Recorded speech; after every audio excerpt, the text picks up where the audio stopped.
Welcome to टागे विदेश से दोस्तों, इस वीडियो में बात करेंगे युवा प्रवासी की भर्ती AGTA 3446 भर्ती मुद्दा विधानसभा में उठाया गया। आरक्षण DB रिजल्ट वेटिंग लिस्ट को लेकर आवाज़ उठाई गई है और AGTA DB और BPO DB कब तक होगी। जूनियर असिस्टेंट 5512 कोर्ट केस में भर्ती फंसेगी। युवा प्रवासी result junior assistant 5512 drug food homeopathic मंडी कृषि पर्यवेक्षक कुल आवेदन बहुत ज़्यादा, इन सभी के बारे में जानकारी दी जाएगी। वीडियो को लास्ट तक पूरा देखिए, पूरी बात समझ आएगी। तो चलिए शुरू करते हैं वीडियो को, देखते हैं क्या इसमें। पहले बात कर लेते हैं एक राजस्थान की भर्ती है कृषि पर्यवेक्षक, इसके बारे में। तो दोस्तों ये टेलीग्राम चैनल है, यहाँ पर आपको एग्रीकल्चर और अन्य भर्तियों की अपडेट मिलती रहती है। इसका लिंक कमेंट बॉक्स में पिन कर दूंगा, इसको आप लोग लिंक से डायरेक्ट ज्वाइन कर लीजिए या फिर टेलीग्राम पर जाकर सर्च कर लीजिए टारगेट विदेश से और आप लोग इस टेलीग्राम चैनल को ज्वाइन कर लीजिए। यहाँ पर आप लोगों को बहुत ही जल्द और सबसे पहले अपडेट दे दी जाती है। तो यहाँ पर देखिए झारखंड BAO का एडमिट कार्ड आया है, उसकी जानकारी दे दी गई है। और जो कृषि पर्यवेक्षक भर्ती है, यहाँ पर कितने लोगों ने आवेदन किया है या नहीं किया है, इसका भी पोल डाला गया है। और जो न्यूज़ है, ये जो न्यूज़पेपर की कटिंग है, इसको भी यहाँ पर डाल दिया गया था।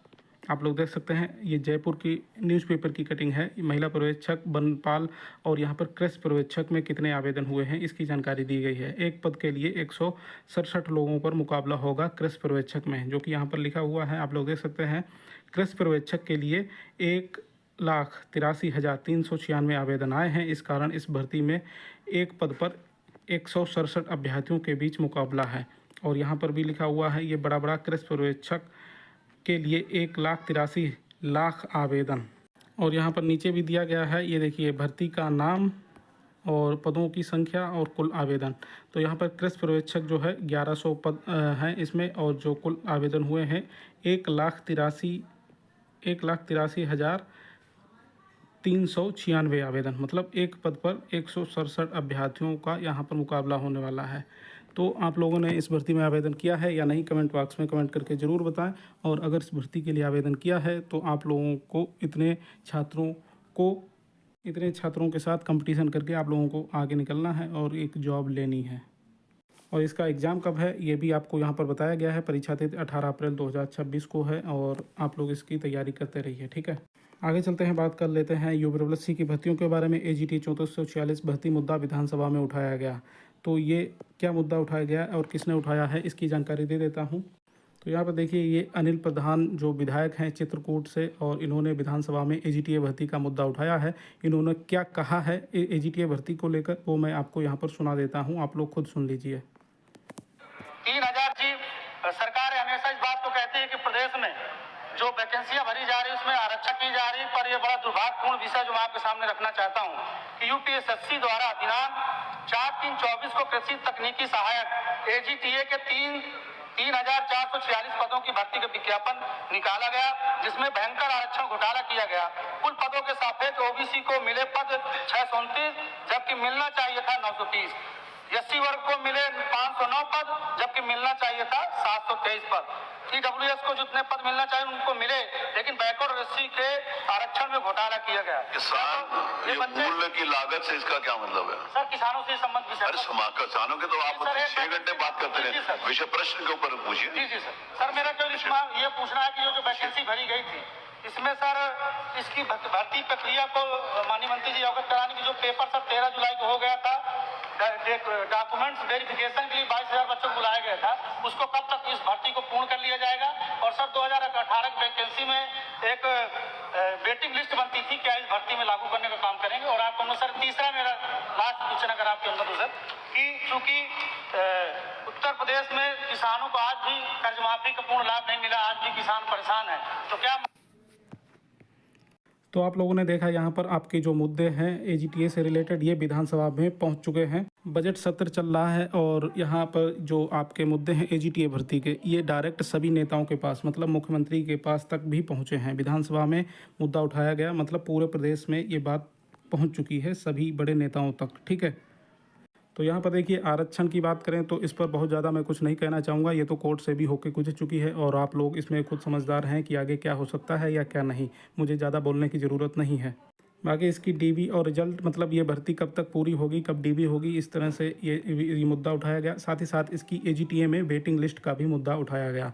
तो वेटिंग लिस्ट की बात करें तो देखिए, यहाँ पर पिछली बार जो 2018 की जो भर्ती थी एजीटीए, उसमें एक सेकंड लिस्ट भी आई थी जहाँ तक मुझे याद है। तो उसमें जो फाइनल रिजल्ट आ गया था उसके बाद भी पद खाली रह गए थे, तो उसमें सेकंड लिस्ट भी आई थी। इसीलिए यहाँ पर विधायक जी ने ये मुद्दा उठाया है कि पिछली बार इसमें वेटिंग लिस्ट आई थी, तो इस बार भी इसमें वेटिंग लिस्ट निकाली जानी चाहिए। तो ये क्रिस छात्रों के लिए, एजीटीए के छात्रों के लिए एक बहुत ही बेनिफिट होगा इससे।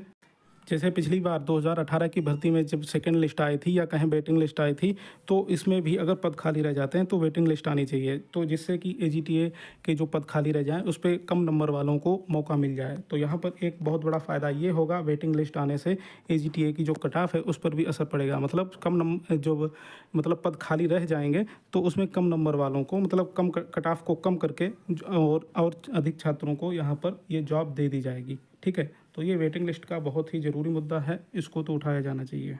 तो जब रिजल्ट आएगा, अगर ये पद खाली रह जाते हैं एजीटीए में, तो आप लोग इसकी आवाज़ उठाएंगे, तो हो सकता है आपकी सेकंड लिस्ट जो वेटिंग लिस्ट है उसको जारी कर दिया जाए। ठीक है, तो ये विधानसभा में मुद्दा उठाया गया। अब एजीटीए डीबी और बीपीओ डीबी कब तक हो सकती है, इसके बारे में आगे जानकारी दे देता हूँ। देखिए, 26 जनवरी को मैंने वीडियो बनाया था, उसमें बताया था आप लोगों को पोर्टल तैयार हो चुका है, और जबकि जो 7 फरवरी को जो नोटिस आया था इसमें लिखा था कि ऑनलाइन मॉड्यूल भी विकसित कराया जा रहा है। ठीक है, तो इस चीज़ को लेकर छात्र जो हैं वो कंफ्यूज हो रहे थे कि पोर्टल अभी बना नहीं है। तो यहाँ पर बता दूँ, यहाँ पर इसके वेबसाइट और निर्धारित पोर्टल की भी जानकारी दी गई है। upwc.gov.in ये वेबसाइट है, और इसी पर एक निर्धारित पोर्टल होगा, मतलब एक वेबसाइट पर निर्धारित पोर्टल होगा। ठीक है, अब जो मॉड्यूल तैयार किए जा रहे हैं, मॉड्यूल क्या होता है, आप लोगों ने कंप्यूटर की भी तैयारी की है तो आप लोगों को पता होना चाहिए कि वेबसाइट और पोर्टल और मॉड्यूल में क्या अंतर होता है। तो देखिए, जो वेबसाइट है वो तो upwc.gov.in ये तो पहले से ही है। अब इसमें एक निर्धारित पोर्टल भी तैयार किया गया है। अब जो मॉड्यूल तैयार किए जा रहे हैं, ये मॉड्यूल क्या होता है, मान लीजिए एक बहुत बड़ा प्लॉट है, अब उसमें अलग अलग जो चीज़ें बनी, यहाँ पर आपको समझा दूँ। देखिए, इसे आसान भाषा में एक स्कूल की पूरी बिल्डिंग जो है वो पोर्टल है, और इसके अंदर अलग अलग क्लासरूम या लाइब्रेरी ये मॉड्यूल हैं। तो कहने का मतलब, जो पोर्टल तैयार किया गया है उसमें अलग अलग मॉड्यूल तैयार किए जा रहे हैं। जैसे कि आप लोगों को अलग अलग वैकेंसी के लिए अलग अलग डॉक्यूमेंट अपलोड करने हैं, और कौन कौन से डॉक्यूमेंट अपलोड करने हैं, डिग्री और सर्टिफिकेट और मार्कशीट, ये हर तरह से ये पूरी अलग अलग उसके लिए मॉड्यूल बनाया जा रहा है। ठीक है, तो जो मेरी समझ में आया है वो यही है कि पोर्टल और मॉड्यूल, पोर्टल के बाद मॉड्यूल बनाए जा रहे हैं, और इसके बाद जो उसके दूसरे दिन न्यूज़पेपर में आया था, मैंने वीडियो बना के बताया था कि जो सचिव जी हैं उन्होंने खुद इंटरव्यू में बोला था कि इसके दिशा निर्देश बहुत जल्द जारी किए जाएंगे। और ये जो 7 तारीख वाला नोटिस है, इसमें भी लिखा हुआ है कि आधिकारिक वेबसाइट या निर्धारित पोर्टल पर ऑनलाइन माध्यम से अभिलेख अपलोड करने के संबंध में विस्तृत सूचना एवं दिशा निर्देश एवं लिंक यथाशीघ्र प्रकाशित किए जाएंगे। ठीक है, तो यहाँ पर आपकी ये कन्फ्यूजन दूर हो गई होगी कि वेबसाइट क्या है, पोर्टल क्या है और मॉड्यूल क्या है। काफ़ी छात्र ये पूछ रहे थे, इसीलिए मैंने यहाँ पर आपको बिल्कुल शॉर्ट में बता दिया। तो यहाँ पर देखिए, अब ये डीबी कब तक हो सकती है, तो आपको बता दूँ कि आपकी डीबी का जो नोटिस है, एजीटीए डीबी या बीपीओ डीबी, ये 20 तारीख के आसपास तक आप लोगों को देखने को मिल जाएगा। कहने का मतलब ये 1 सप्ताह या फिर 2 सप्ताह, क्योंकि यूपीएससी का काम है, थोड़ा आगे पीछे होता रहता है, तो मान के चलिए 1 सप्ताह या अधिकतम 2 सप्ताह में आपको डीबी का नोटिस देखने को मिल जाए। और आपकी जो डीबी है ये फरवरी लास्ट या फिर मार्च में स्टार्ट हो जाएगी। और जब 3 तारीख को छात्र गए थे तब भी मैंने बताया था कि यही बोला गया था, मार्च में एजीटीए और बीपीओ ये दोनों की डीबी करवा ली जाएगी मार्च में। ठीक है, उसके बाद जो ऑनलाइन डीबी होगी तो वहाँ पर उम्मीद है कि आगे की प्रोसेस, जो फाइनल रिजल्ट है वो भी बहुत जल्द जारी कर दिया जाएगा। ठीक है, तो यही मान के चलिए 20 तारीख के आसपास तक आप लोगों को एजीटीए या बीपीओ डीबी का जो नोटिस है वो देखने को मिलेगा, और मार्च में दोनों भर्तियों की डीबी जो है ये कंडक्ट करवा ली जाएगी ऑनलाइन। ठीक है, और जो भी काम है वो कराया जा रहा है, आयोग ने खुद अपने नोटिस में भी बोला है। अब आगे चलते हैं, जूनियर असिस्टेंट 5500 आरा कोर्ट केस फंसेगी भर्ती। तो ये जानकारी मैंने टेलीग्राम पर कल दी थी आप लोगों को।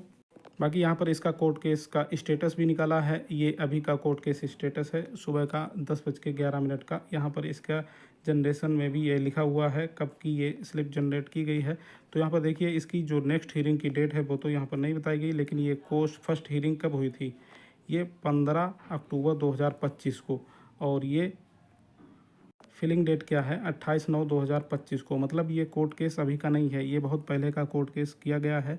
और यहाँ पर देखिए ये लिखा हुआ भी है Uttar Pradesh subordinate service selection and other, ये पूरी जानकारी दी गई है। यहाँ पर याची कौन कौन है या ये भी पूरी लिस्ट दी गई है, ठीक है। और कहने का मतलब ये है कि ये पिछले साल मतलब 28/9/2025 से ही ये कोर्ट केस चल रहा है। तो अभी तक इसका जो है रिजल्ट भी आया है, टाइपिंग भी हो गई है।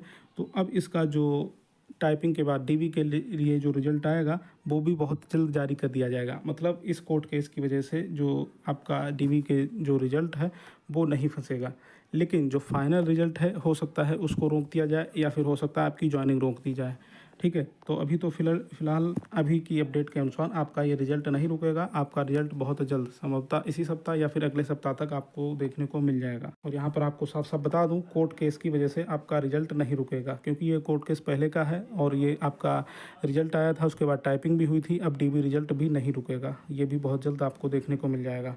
तो जैसा कि आपको अभी बताया, यूपीएससी से पहला जूनियर असिस्टेंट 5512 का हो सकता है। उसके बाद ड्रग का रिजल्ट ये आपको 1-2 सप्ताह में देखने को मिलेगा। उसके बाद जो ये रिजल्ट हैं जिन पर काम चल रहा है, जूनियर एनालिस्ट फूड, होम्योपैथी और मंडी, तो ये रिजल्ट आपको बहुत जल्द ही देखने को मिलेंगे। इन सभी रिजल्ट पर काम चल रहा है और आगे पीछे क्रम में जो है ये सभी रिजल्ट आप लोगों को बहुत जल्द देखने को मिल जाएंगे।